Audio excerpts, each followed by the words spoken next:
à tous les price actionneurs. Avant de regarder la vidéo, lisez le disclaimer. Je vous rappelle que cette vidéo n'est absolument pas un conseil en finance. Notre CAC 40 configuration journalière. Alors hier nous avons bien eu sur notre zone de guerre annoncée aux alentours de 525 une guerre. On a eu une belle mèche qui a été ravalée sur niveau de break plus contact moyenne mobile. Là donc on clôture au niveau du petit doji. Je pense qu'il va y avoir une belle zone entre 530 et 400 de ranging en journalier.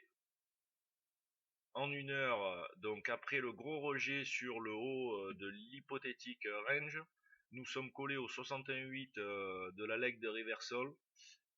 Donc là nous allons avoir une belle zone aussi pour voir si la trend va se réactiver à ce niveau là ou si on passe au dessus. En 5 minutes, notre opening range donc est bien entre 460 et 480. Il vient d'être breaké avec un échec de break. On est soutenu par une micro trendline créée par les points entre 8h et 8h55. Là donc c'est très simple, une opportunité serait sur clôture valide, je pense plutôt en unité de temps supérieure de type 15 minutes voire 1 heure au-dessus des 90, belle clôture valide pour commencer à attaquer un peu bullish. Sinon pour les bearish, on est déjà sur un point de vente swing pour aller rechercher le bas du range, ni plus ni moins, avec une protection, c'est simple, au-dessus des 70 de Fibonacci, en clôture 1 heure. Donc là, il va falloir avoir un stop assez large et laisser se créer les marchés. Sinon, 5 minutes, si on veut être agressif, on peut vendre maintenant et avoir un stop de protection à 95 par exemple. Et un contre-signal derrière en reprise directe pour aller rechercher la deuxième zone, c'est-à-dire notre R1 journalier à 525 et le haut à 530. Nouvelle phase de trading. Donc là nous avons eu notre niveau des 68 qui commence à être invalidé. Nous sommes donc dans un ranging. Donc là les positions vont pouvoir être sorties, pourquoi pas, pour tenter le contre-signal sur 86,5 validé, break de cette tentative de créer un lower high. Voilà, maintenant un petit peu swing, on peut rester toujours sur les 95 en anticipant donc une zone de ranging comme ceci ici.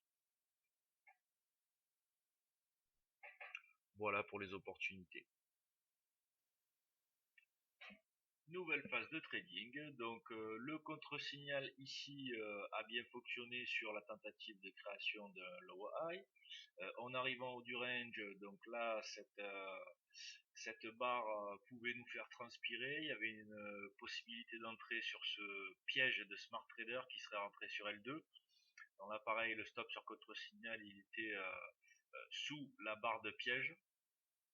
Tout comme ici, ceux qui auraient shorté le haut du range se voyaient donc un contre-signal, c'est-à-dire renversé ici sur cette barre de break. Donc pourquoi pas rentrer comme préconisé ce matin à 95, au-dessus de 95 en clôture franche, avec un stop sous notre bull bar de piège.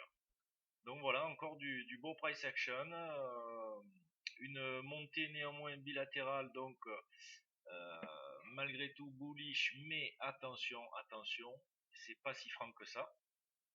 Donc là nous venons d'atteindre le major move de l'opening range, même si bon, on l'a breaké, on l'a réintégré violemment. Par contre là on a notre zone de ranging avec un major move sur 516. Donc là on va pouvoir tracer une trendline ici. Là j'ai déjà tracé 2 faisceaux de trading. À voir, là c'est assez délicat quand même, car on va pouvoir peut-être absorber un repli en 15 minutes et en 1 heure, vu que ça fait quand même pas mal de bougies que nous sommes bullish. Voilà, nous sommes sur la dernière zone d'attraction ici à 500. Prochain arrêt buffet 509,5. Et ensuite, on aura notre fameux Major Move à 515.